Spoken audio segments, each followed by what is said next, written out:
Hello students, welcome back to our YouTube channel Hindi hiker. आज हम 10वीं कक्षा की पुस्तक क्षितिज भाग 2 का पाठ 10 नेताजी का चश्मा पढ़ेंगे, जिसके लेखक स्वयं प्रकाश जी हैं। स्वयं प्रकाश हिंदी के प्रसिद्ध कहानीकार व गद्यकार हैं। उनका जन्म 1947 में हुआ। प्रस्तुत कहानी में लेखक ने यह स्पष्ट करने का प्रयास किया है कि देश का सामान्य व्यक्ति भी देश प्रेम की भावना लेकर देश के निर्माण में थोड़ा बहुत योगदान दे सकता है। केवल बड़े लोग ही देश के निर्माण में सहायक नहीं होते, छोटे लोग भी इस पुण्य काम में अपना सहयोग देते हैं। कहानी में मुख्य पात्र है हालदार साहब। अब नाम से स्पष्ट है नेताजी का चश्मा।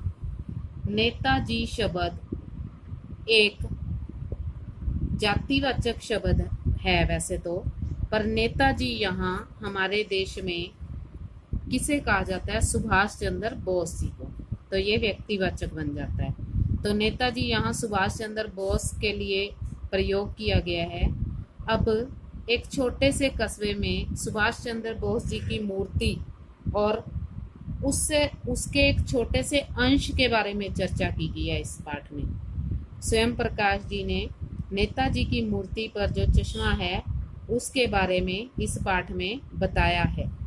तो क्या कहते हैं स्वयं प्रकाश जी इस कहानी के अंदर, चलिए पढ़ते हैं। हालदार साहब को हर 15वें दिन कंपनी के काम के सिलसिले से उस कस्बे से गुजरना पड़ता था। हालदार मतलब हवलदार साहब, कस्बा मतलब शहर, छोटा शहर, यहाँ की आबादी कम हो, छोटा शहर। अब यहाँ हालदार साहब को हर 15वें दिन अपनी कंपनी के काम के सिलसिले में एक छोटे से कस्बे में से गुजरना पड़ता था। कस्बा बहुत बड़ा नहीं था जिसे पक्का मकान कहा जा सके, वैसे कुछ ही मकान, और जिसे बाजार कहा जा सके वैसा एक ही बाजार था। यानी कि ये छोटा सा शहर था, उसके अंदर ज़्यादा मकान भी नहीं थे और बाजार भी एक ही था। कस्बे में एक लड़कों का स्कूल। अब कस्बे में क्या क्या चीज़ें थी वो बता रहा है कि लड़कों का एक स्कूल था, एक लड़कियों का स्कूल था, एक सीमेंट का छोटा सा कारखाना, 2 ओपन एयर सिनेमा घर। ओपन एयर सिनेमा घर मतलब जिनकी छत नहीं होती, बिना छत वाले सिनेमा घर, और एक नगर पालिका भी थी। नगर पालिका थी तो कुछ ना कुछ करती भी रहती थी। कभी कोई सड़क पक्की करवा दी, कभी कुछ पेशाब घर बनवा दिए, कभी कबूतरों की छतरी बनवा दी, तो कभी कवि सम्मेलन करवा दिया।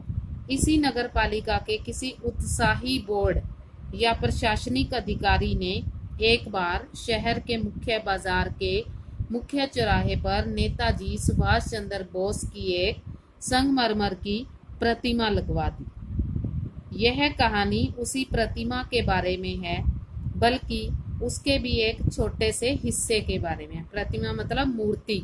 सुभाष चंद्र बोस की मूर्ति नगर पालिका की किसी प्रशासनिक अधिकारी ने शहर के बीच चौराहे में लगवाई, और इस मूर्ति के बारे में ही या उसके एक छोटे से हिस्से के बारे में ही इस पाठ में बताया गया है।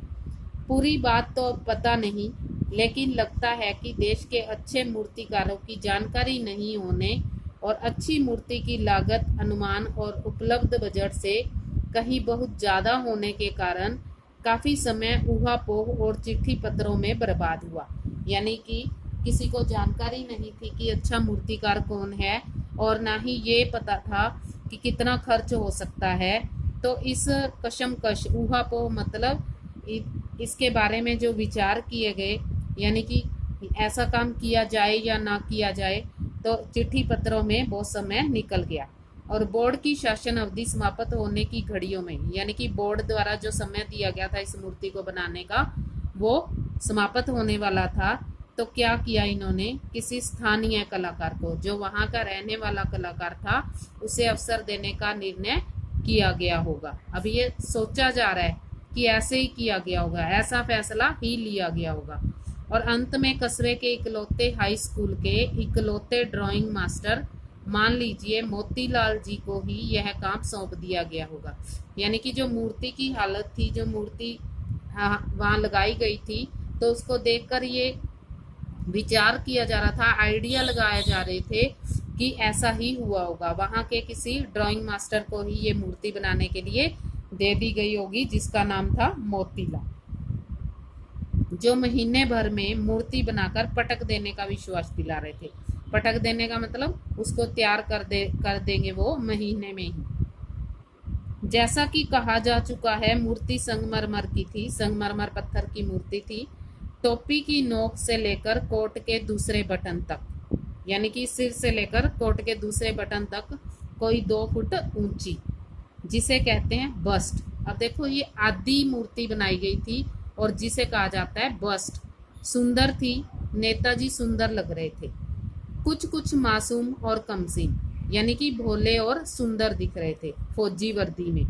मूर्ति को देखते ही दिल्ली चलो और तुम मुझे खून दो वगैरह याद आने लगते थे। यानी कि नेताजी द्वारा ये नारे लगाए गए थे, दिल्ली चलो और तुम मुझे खून दो, मैं तुम्हें आज़ादी दूंगा। तो ये नारे उस मूर्ति को देखकर अपने आप ही लोगों के मनों में आने लग जाते थे।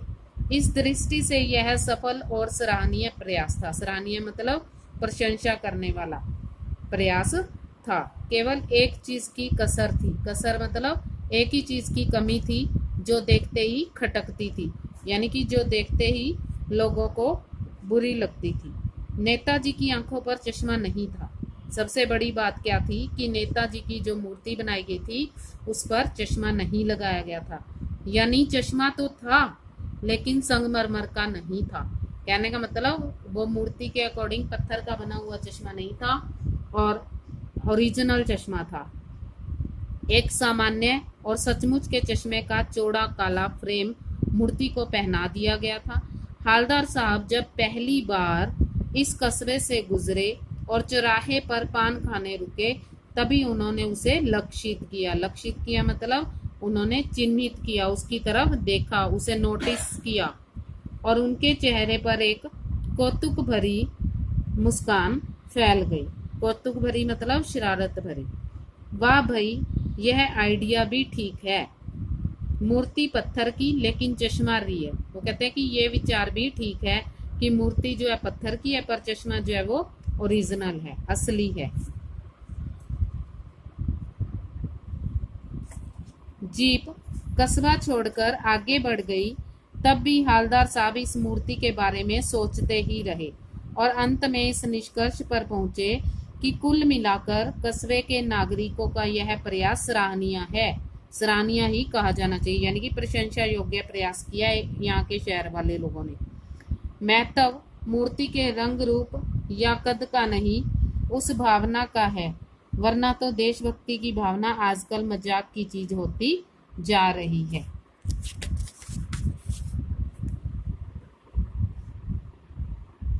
दूसरी बार जब हालदार साहब उधर से गुजरे तो उन्हें मूर्ति में कुछ अंतर दिखाई दिया।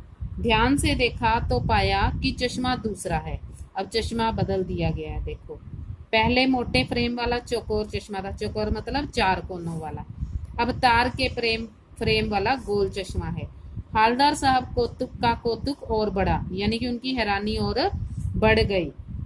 भाई क्या आइडिया है, मूर्ति कपड़े नहीं बदलती लेकिन चश्मा तो बदल ही सकती है। तीसरी बार फिर नया चश्मा था, यानी कि जब जब हालदार साहब उस मूर्ति को देखते चश्मा बदला हुआ होता था। हालदार साहब की आदत पड़ गई हर बार कस्बे से गुजरते समय चौराहे पर रुकना, पान खाना और मूर्ति को ध्यान से देखना।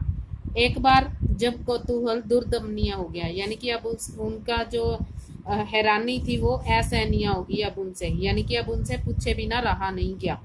तो पान वाले से ही उन्होंने पूछ लिया, क्यों भाई क्या बात है, यह तुम्हारे नेताजी का चश्मा हर साल बदल कैसे जाता है। अब उसने प्रश्न पूछ ही लिया जो उसके मन में कई दिनों से चल रहा था। तो पान वाले की जो दुकान थी वहीं पर जो चौराहे में थी, पान वाले के खुद के मुंह में पान ठूसा हुआ था। अब पान वाले का करैक्टर बताया जा रहा है, बहुत ये भी इम्पोर्टेंट क्वेश्चन है इस पाठ का कि पान वाले का चरित्र चित्रण कीजिए। तो पान वाले के मुंह में पान ठूसा रहता था। वह एक काला, मोटा और खुश मिजाज आदमी था। खुश मिजाज मतलब खुश रहने वाला। हालदार साहब का प्रश्न सुनकर वह आंखों ही आंखों में हंसा। उसकी तोंद थिरकी, यानी कि उसकी तोंद हिली। घूमकर उसने दुकान के नीचे पान थूका और अपनी लाल काली बत्ती सी दिखाकर बोला, कैप्टन चश्मे वाला करता है। अब उसने प्रश्न क्या पूछा था कि ये चश्मा कौन बदलता है रोज, क्या करता है हालदार साहब कुछ समझ नहीं पाए। चश्मा चेंज कर देता है, पान वाले ने समझाया। क्या मतलब, क्यों चेंज कर देता है? हालदार साहब अब नहीं समझ पाए। कोई गिराक आ गया समझो, उसको चौड़े चौखट वाला फ्रेम चाहिए। चौखट होता है फ्रेम। तो कैप्टन किधर से लाएगा? तो उसको मूर्ति वाला दे दिया और दूसरा उस पर बिठा दिया। यानी कि जो कैप्टन है वो चश्मे का फ्रेम बदल देता है, क्योंकि वो एक चश्मे वाला है। अब हालदार साहब को बात कुछ कुछ समझ में आई। एक चश्मे वाला है जिसका नाम कैप्टन है, उसे नेताजी की बगैर चश्मे वाली मूर्ति बुरी लगती है, बल्कि आहत करती है, यानी कि उसे दुख पहुंचाती है। मानो चश्मे के बगैर नेताजी को असुविधा हो रही हो। असुविधा हो रही हो मतलब कि उनको दिखाई ना दे रहा, उसको यूं लगता है। इसीलिए वह अपनी छोटी सी दुकान में उपलब्ध गिने चुने फ्रेमों में से एक नेताजी की मूर्ति पर फिट कर देता है। लेकिन जब कोई ग्राहक आता है और उसे वैसे ही फ्रेम की दरकार होती है, दरकार मतलब डिमांड, मांग होती है, जब वो ऐसे ही फ्रेम को मांगना चाहता है उनसे, तो जैसा मूर्ति पर लगा है, तो कैप्टन चश्मे वाला मूर्ति पर लगा फ्रेम संभवतः नेताजी से क्षमा मांगते हुए लाकर ग्राहक को दे देता है और बाद में नेताजी को दूसरा फ्रेम लौटा देता है। वाह भाई, खूब, क्या आइडिया है। अब उसे ये विचार भी अच्छा लगता है। लेकिन भाई एक बात अभी भी समझ में नहीं आई। हालदार साहब ने पान वाले से फिर पूछा, नेताजी का ओरिजिनल चश्मा कहाँ गया? भी अब इनका जो चश्मा बनाया था मूर्ति पे वो कहाँ है? पान वाला दूसरा पान मुंह में ठूस चुका था। दोपहर का समय था, दुकान पर भीड़ भाड़ अधिक नहीं थी। वह फिर आंखों ही आंखों में हंसा। उसकी तोंद थिरकी। कत्थे की डंडी फेंक पीछे मुड़कर उसने नीचे पीक थूकी और मुस्कुराता हुआ बोला, मास्टर बनाना भूल गया। यानी कि वो मूर्ति बनाने वाला उसे बनाना भूल गया। पान वाले के लिए यह एक मजेदार बात थी, लेकिन हालदार साहब के लिए चकित और द्रवित करने वाली, यानी कि पिघलाने वाली। यानी वह ठीक ही सोच रहे थे कि मूर्ति के नीचे लिखा मूर्तिकार मास्टर मोतीलाल वाकई कस्बे का अध्यापक था। वाकई मतलब असल में ही। बेचारे ने महीने भर में मूर्ति बनाकर पटक देने का वादा किया होगा, बना भी ली होगी, लेकिन पत्थर में पारदर्शी चश्मा कैसे बनाता? कांच वाला यह तय नहीं कर पाया होगा, यानी कि चश्मा कैसे बनाया जाए। कोशिश की होगी पर असफल रहा होगा, या बनाते बनाते कुछ और बारीकी के चक्कर में चश्मा टूट गया होगा, या पत्थर का चश्मा अलग से बनाकर फिट किया होगा और वह निकल गया होगा। यानी कि जो हालदार साहब है वो ये सारी बातें सोच रहे हैं कि जो मूर्तिकार था वो किस प्रकार चश्मे को उसने कोशिश की होगी चश्मे को बनाने की, और उसे वो नहीं बना पाया होगा, और अगर बनाया भी तो वो टूट गया होगा और निकल कर कहीं गिर गया होगा। शेष अगले भाग में। अगर आपको ये वीडियो पसंद आती है तो लाइक करें, शेयर करें और चैनल को सब्सक्राइब अवश्य करें, और साथ में दिए गए बेल आइकन को भी दबाएं ताकि आपको अगली वीडियो का नोटिफिकेशन जल्द से जल्द मिल सके। और अगर आपका कोई सुझाव हो तो आप कमेंट बॉक्स में लिखकर भेज सकते हैं। धन्यवाद।